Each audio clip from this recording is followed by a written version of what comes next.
Siamo a Piazza Eleonora d'Arborea a Oristano, siamo in mezzo a questa piazza dove ci sono migliaia di persone che sono riunite proprio per la questione del rivendicare le entrate che siano redistribuite in maniera equa verso la regione autonoma sarda.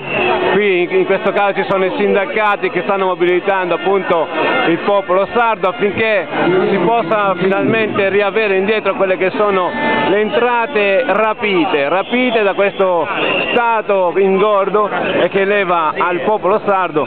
quelle che sono delle entrate importantissime per le nostre casse, per poter dare lavoro alle persone e poter così rivendicare quello che è anche una propria autonomia di gestione